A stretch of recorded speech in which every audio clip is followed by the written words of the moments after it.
What it is, y'all? It is your old boy Pilk, and I'm coming back at you today with more Danmachi. Now, we're coming close to the end of this event, but it's taken a while to build the teams for it, I'm not going to lie. Let's discuss 7th Zone. I know y'all love this. So, I've got two teams here, and I'll talk about my justification for each team. I'm going to start off with the water team. Now, the water event does require that you use thunder units. But you'll notice that Goblin Slayer is chilling here. Now, I initially was doing this with Anya. The main reason I was doing it with Anya is because Anya debuffs all of her ailments, basically. Well, not ailments, but she debuffs your unit enough that she can actually do some work. But ailments was not the right word, but defenses is the word. Debuffs the defenses, but then also produces enough damage, not crazy damage, and she removes buffs for strength and magic. But so does the Outlaw Bell over here, so it was kind of a redundant skill. And I was honestly coming really dangerously close to winning and never quite eked out that win. So Goblin Slayer, if we jump into the event here, Goblin Slayer has a very important skill that's going to help us get to the bottom of that. But first, I'm going to go ahead and do my debuff stack. Now, I am using this Philvis here, and I'm sacking her. She's going to come in, she's going to do this Thunder Resist debuff, and then she's going to get out of here. I am using Priestess instead of Haruhime. That's an important change. She still debuffs. She still does buff replication. She does heals, though not as effectively. But she also has the SA gauge boost. So that's going to help us out a lot. Okay? But we're just going to do her main debuff. We're going to go ahead and do Bell's buff, and we're going to do High Archer's buff. And you'll see here in a moment, those two are really low on MP. Obviously, because they're only bonded once or twice each. So we're going to be really cautious about how we do this. But still, we're going to do Sounding Staff.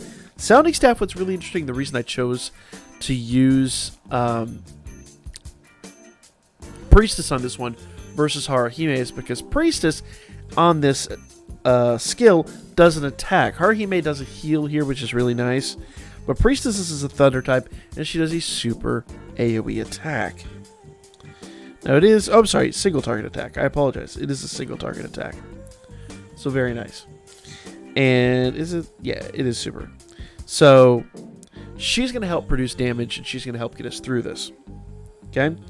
On this turn with Bell, we're going to go ahead and just do a this Super Thunder. We're going to drop the magic resistance. That's magic and thunder resistance is both going to drop 30%. And with High Archer, we're going to do her third skill. Her second skill isn't really going to do us anything, because it's really designed to take down an AoE opponents. We've got single targets, so we're just going to do her final skill and produce a little bit of damage on this turn. Not really anything noteworthy, but just a little bit of damage. Something we wouldn't have had otherwise. In fact, you know what? That's got no real effect to it. It's just an attack. So I'm going to just do a regular attack with her. And once again, the reason being is because her MP is low, so I got to be cautious about that. But since Bell is a debuff, we're going to go ahead and do that with Bell. Okay?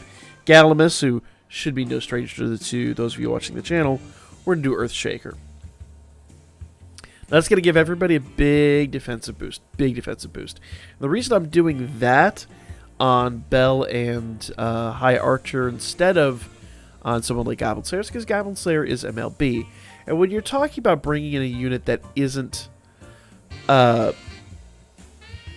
really advantageous per type, you want to make sure you're bringing in an MLB unit. You want to make sure you're bringing in your hardest absolute hitter.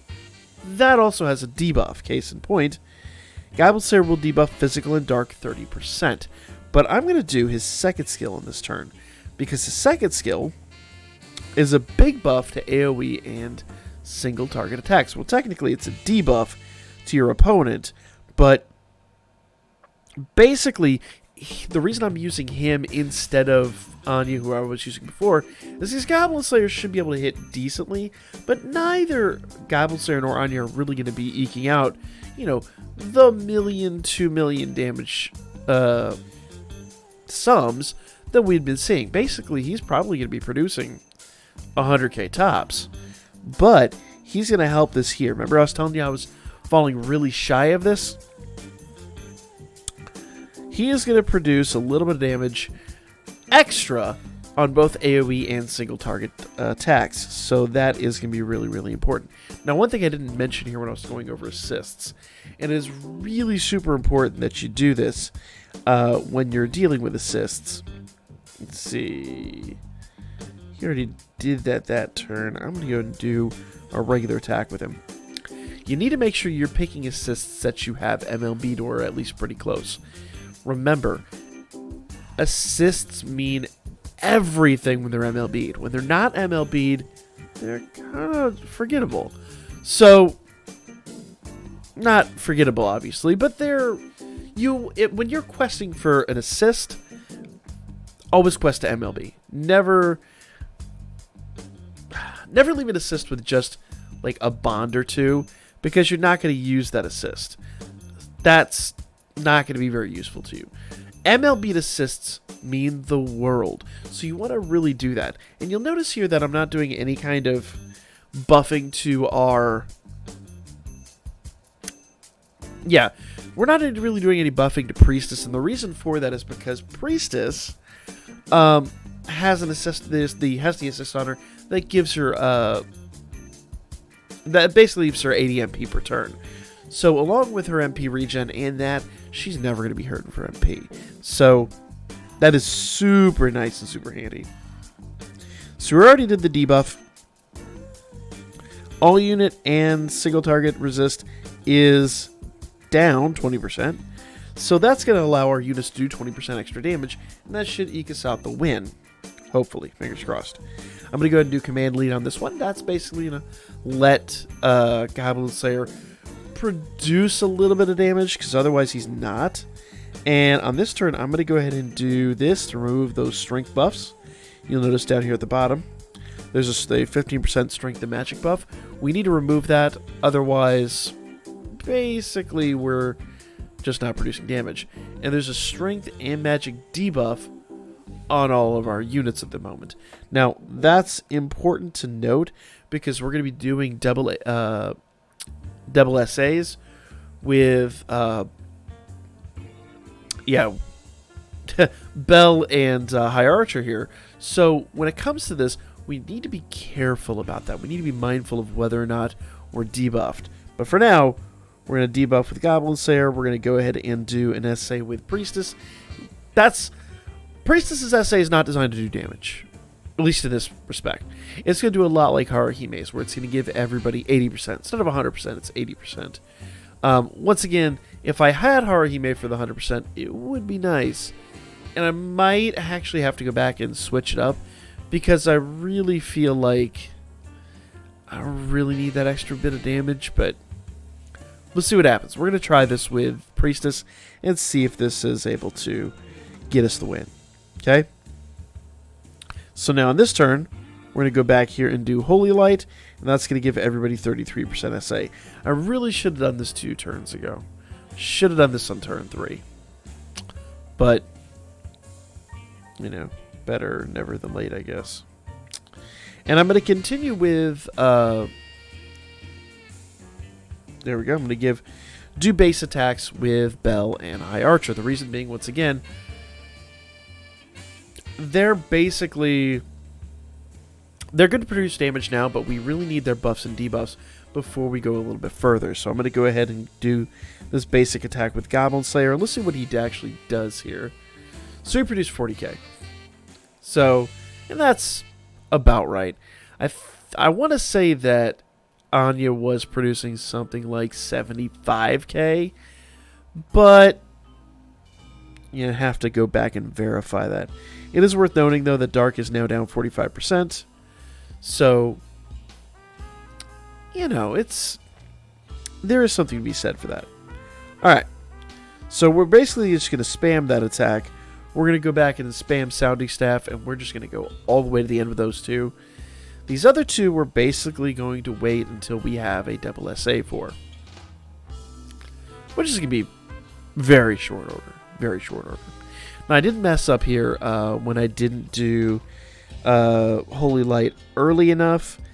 So that also might cost us the win. When you're doing this event, you've got to be really cautious and pay close attention to your buff stacks. But unfortunately, because I'm making this so late at night, and I am frankly exhausted, I'm making a couple of silly mistakes. But that's okay. You could probably tell my speech pattern that I'm not quite where I normally am when I produce these videos. But I wanted to get this out early enough so you guys could start planning your teams accordingly. You don't have to replicate this team by any stretch of the imagination. You could build a team very similar. I'm just showing you ways that you'll be able to beat this with teams that aren't just straight whale 100%, you know, AoE across the board, because I don't have them with Thunder. And Thunder's lacking in some ways. Not always by a long shot, but you know, if you're not really, really up in your Thunder teams, you could be hurting a little bit. Alright. I know there's some Thunder units I invested in that were just absolute king, and now they're kind of crap, so yeah. Alright. So that's kind of what we'd expect. It's not like the kind of damage you'd write home about. It's not anything to brag about, but it is going to be good damage that we can produce. So now we're going to do their attacks that actually produce damage. So we're going to do that and that. Here in a moment, we're actually going to get his attack back. Well, we're going to get his attack back where he buffs. So we're going to remove those buffs for the sake of safety. Alright, we are debuffed again. And so we got to be really careful when we're doing our next double SA. We got to make sure we don't do it when we're debuffed. So here we go. Alright, strength buffs are removed by Bell. If you want to know what skill that was, that it's his second skill. It does reduce the amount of damage we're producing, but it also does make sure that we're not going to die, which is important. Okay, we're going to switch back to his third skill. Boom. And we're going to continue third skill for High Archer. And basically, we just going to spam this until he buffs again. Alright. Next.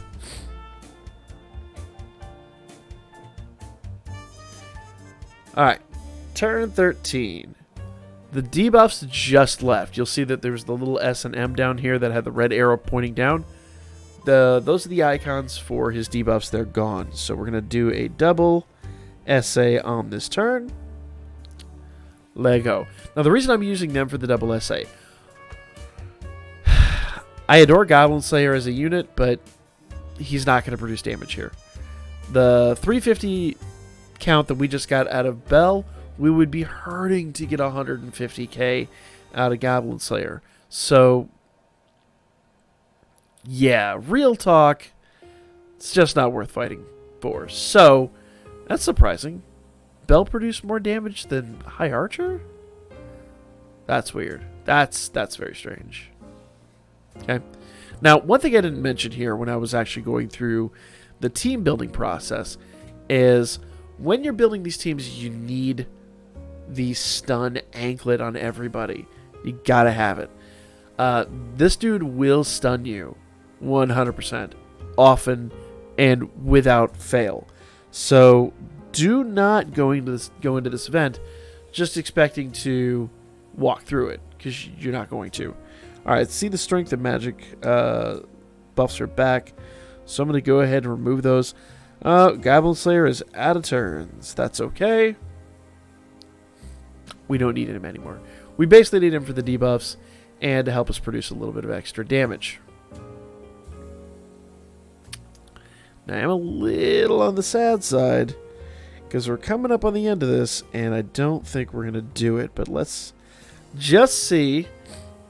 By this point, you should kind of get a feel for where I'm going with my stacks. Okay? MP is running low. We're going to go for another double SA here at the end. And I think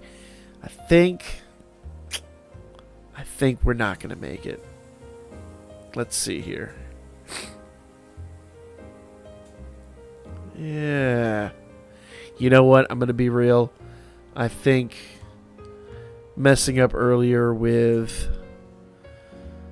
Let's see. Okay. Debuffs are off. I'm not going to care about his buffs at this point. I'm just going to go ahead and produce what I can here. Go, girls. Yes, I did refer to Belle as girls. I don't know why, but I did. Okay, 300k. Yeah. So the 2 extra turns earlier that I could have gotten SAs and I didn't, did affect us negatively. So we're really, really close to a win. At this point, it's kind of honestly going to come down to making sure that I get that SA boost a turn earlier. And yeah, I think that, honestly, with as low as he is, just getting... Oh, no, we eked it out. We eked it out! Yes! Now, once again, I want to point out we're not going for an S clear here. An A clear will be just... A B clear would be just fine. Just fine. We don't care about score. We don't care about any of that. We just want those sweet, sweet rewards. That's awesome. That's absolutely fantastic. So that gives you an idea what to do with this zone. Now, when we go up here to Earth Zone, I'm going to go ahead and swap over to this team and call up my team. Because I had created a team for this. So this is my... Oh, let's go back here. Go back. This is my win team. Go back.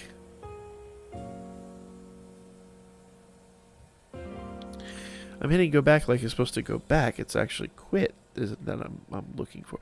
I told y'all it's early in the morning and I'm exhausted. I need to get some sleep for real. Earth Zone. This is the team that I'm using. Now, once again, like I said, you need MLB units. I can't stress that enough. You gotta have them. Okay. I am once again using Anya on this team. Now, the main reason I'm doing that is because once again, Anya does remove those buffs. I don't think I actually have anybody else in this team that does that, if I'm completely frank. Don't think I do. Irrelevant. We should, maybe, hopefully, fingers crossed, be able to eke one out with this. Casino Seer is a very important unit. If you do not have her next time she's up, get her. The one that's on Belle over there. She does 100% SA gauge boost to whoever she's tied to. So she's going to give that Belle not a whole... I mean, his stats aren't the greatest thing in history. But she's basically going to allow us to produce what we need to produce to get on with this fight. Ryu is only +2, but she has a booster on her that gives us 15% extra damage. Okay? And I'm trying to think. I don't think either Ryu... Let's see. What about Belle? Removes physical resist buffs. Okay. So, neither of these units will remove the strength buffs. So, once again, you're going to need to have someone on there that does that. And since I don't have him, Anya's going to be my pick instead of Goblin Slayer this time. That does mean that little extra bit of damage that Goblin Slayer gave us, they're not going to get. But once again, we are going to have the Glorious Cyclone on there to stop the stuns. So let's go ahead and jump in this one and see what we get. Hopefully we get something a little nicer.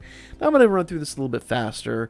It's going to be very similar to what we did last time, except my team's a little bit stronger this time, so I don't need to be quite as cautious, I don't think. Let's see. Moves physical resist buffs. Let's see. Yeah. So we're going to do that, and we're going to do that. Let's go. All right. Now, we got Philvis in the house. Philvis is going to go ahead, and she is going to... What did I have her for? Physical resist and magic resist plus 25%. Maybe that was it. Yeah, allies physical resist and magic resist 25%. Or was it the debuff? Wind damage plus 35%. I think that was it. I'm doing wind damage 35% because I believe Bell doesn't actually have a wind damage buff. Wind resistance is down. He does not have a buff. So we're going to do this. And we're going to do... Yeah, she buffs her wind damage. So Belle doesn't. So that's why that's there. I was trying to remember because it's been a minute since I've run this. So we're going to do a... This is a faux singular high wind 35 per thing. So we're going to reduce guard rate on this turn. And we're going to go ahead and do Yosuga on this turn. And that's going to allow our units to produce a little more damage. Now, Bell doesn't really buff himself. He's going to require external buffs. That's why Philvis is coming in, doing her thing, and then leaving. Now, we're going to buff strength and magic with Haruhime. That's why we needed that extra little wind buff. But I digress. Let's go ahead and jump in here. And, yeah, we're going to buff with Anya. Now, we are in a bit of a dangerous situation here. But if I'm honest, I'm not losing sleep over it. There we go. Perfect. Because if I do, for whatever reason, manage to run out of health on one of these units and they do die, I can just restart it, honestly. Now, so let's go ahead and we did a buff with Anya. I think she got her buff off. Yeah, strength 60%, light damage 60%. So we're going to have to do a debuff here, and that's going to allow our unit, once again, to produce a little bit of damage. We're going to do an essay with Haruhime. This is going to give 100% strength and magic to everybody, just like we saw before. Bada bing, bada boom.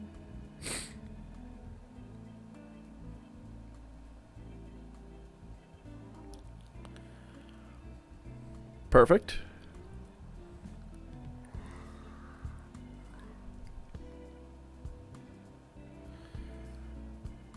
Oh, okay. Yeah, that's truly unfortunate. I'm going to call it there, though. You can kind of see where I'm going, because I'm going to have to run this a couple more times to make sure we quite get through this. The biggest problem I've got with Ryu is she's not hero ascended, and I don't really want to spend... I don't use her very often, and I don't really want to spend the hero lights to ascend her. So it is kind of a shortcoming in her unit. So I've got a couple of options here to take care of that situation. But Hero Ascension would make her survive this. There's a couple other things I could do and a couple other units I could fart around with. But you get the basic concept. The team that I've got here is a similar team that you'd want to build. The difference being you'd want to make sure that your units are at least 3-star Hero Ascended or limit broken to the point at which you don't have to worry about that. Unfortunately, old girl here is not there. What's her type? Let's see. She is a physical attack. Yeah. And this Hestia is predominantly physical. So she's good there. She just needs a little bit more health. So it's something I've got to go kind of mess with. I might actually, strangely enough, swap that Hestia onto Anya, and so on and so forth. But we can eke this out. This team can do it. It's just getting that person to survive, because we are lacking that big Galamus buff that helps them get a little further into this. Now, I could use Philvis's buff here, but I need her debuff. I need her debuff to produce enough damage. So you're going to have to fart around with teams and make this kind of what it is in order to survive it. But this gives you some ideas. Anya is not... She's a light type. She is not the wind type that you need. But she's once again here to remove strength buffs, and she's here in the end because she's high enough. She's not going to die. Also, because I have this assist on her instead of the Artemis I'd normally use. This assist will help us survive. That's why I'm kind of thinking dropping her on Ryu. But also, that said and done, she's going to remove strength buffs, which is going to be absolutely mandatory to our survival. And on top of that, which might be one of the reasons that we died there, I probably needed to remove strength buffs before I started doing her buffing. I probably wasn't paying enough attention to that in hindsight. A. B, she's just going to kind of come along and produce a little bit of extra damage because I just don't have the wind units otherwise. So it's making those quick decisions. Now, if you're going to use a unit like this, you got to make sure it's a unit that can produce enough damage, can debuff on its own, because it's got to have a 25 to 30% debuff in order to be able to sit here in this kind of slot that should be allocated to a wind unit. Now, obviously, if you have the wind units, you're not worried about this. You've already beaten this. You're laughing at this video. But for my people that are struggling with this, this is a really good tactic. Notice we use Goblin Slayer the same way for the first video, and now we're using Anya on this one because we don't have another wind unit that reduces strength and magic buffs. You gotta get rid of those buffs to survive. And once again, I really think that's why I didn't survive this one. So I'm gonna go continue to build teams, continue to work on this. You need to get that done. Once you do, you'll be able to come over here. A, get some Iris rewards. B, there's a 3-star ticket down here. So once you clear the water zone, you'll get this nice little 3-star ticket. Times 4, Leroy. And times 4, by the way, I said. That was not audible by any stretch. But also, you really, really, really, really, really want the Ascension materials. You got to have those. So go get that, guys. Let me know what y'all thought of the video. I'll be back with more Danmachi, and we'll talk about Ascension very specifically here very soon.